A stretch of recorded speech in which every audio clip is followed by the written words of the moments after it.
يا أهل بغداد وأهل العراق سارية الإيمان والمجد 1980 সাল ইরাকের নেতা সাদ্দাম হোসেন ঘোষণা দিলেন ইরানের বিরুদ্ধে তার দেশ ইরাক যাবে যুদ্ধে। এরপরই ইরাক ইরানকে আক্রমণ করে বসে। এর মধ্যে একটি কারণ ছিল সাত আল আরব নদীর সীমান্ত নিয়ে দুই দেশের দীর্ঘদিনের বিরোধ। এছাড়া ইরানে ইসলামী বিপ্লব হওয়ায় সাদ্দাম হোসেন এই নতুন সরকারকে নিজের শাসনের জন্য হুমকি মনে করতেন। তিনি ভেবেছিলেন ইরান তখন দুর্বল, তাই আক্রমণ করলে সহজে জয়লাভ সম্ভব।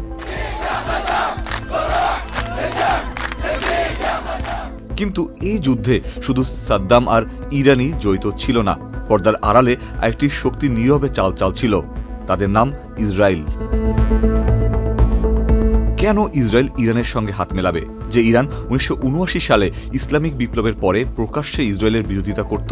গল্পটা ঠিক এখানেই জমজমাট। তখন ইরাক ফ্রান্সের সহায়তায় তৈরি করেছিল ওসিরাক পারমাণবিক চুল্লি। এলএমই সার্টিফাইড বিশ্বসেরা কপারে তৈরি ওয়ালটন কেবলস, যা আপনার স্থাপনাকে রাখবে সব সময় নিরাপদ। ইরাক যদি পারমাণবিক শক্তি অর্জন করে, ইসরায়েলের জন্য সেটা হবে ভয়ানক হুমকি। তারা বুঝতে পারল ইরান ইরাক যুদ্ধ যত দীর্ঘ হবে, ইরাক তত দুর্বল হবে। আর তাই ইরানকে পরাজিত দেখতে চাইল না ইসরায়েল। ইরাক যখন যুদ্ধে ব্যস্ত, ঠিক তখন 1981 সালে ইসরায়েল এলো এক নাটকীয় সিদ্ধান্তে, ওসিরাক চুল্লি ধ্বংস করতে হবে। জুন মাসে ইসরায়েলি বিমান বাহিনী অভিযান চালায়, অপারেশন অপেরা। মাত্র কয়েক মিনিটের বোমাবর্ষণে উড়িয়ে দেয় চুল্লি। সাদ্দামের পারমাণবিক স্বপ্ন ভেঙে যায়। বিপাকে পড়ে সাদ্দাম হোসেন।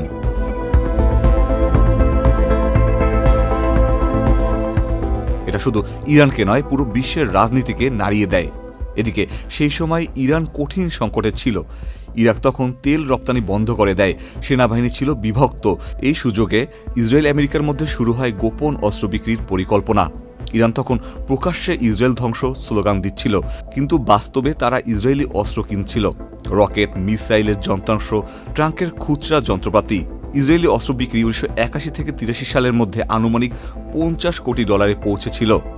এভাবে গড়ে ওঠে ইরান কন্ট্রা অ্যাফেয়ার, যা পরে আমেরিকাতেও বড় কেলেঙ্কারির জন্ম দেয়।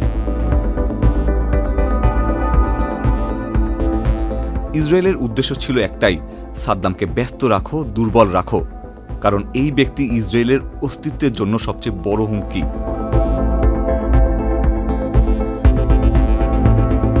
যুদ্ধ চলল দীর্ঘ 8 বছর।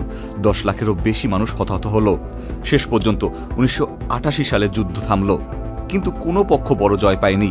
মধ্যপ্রাচ্যে শত্রু আর মিত্রের হিসাব সবসময় জটিল।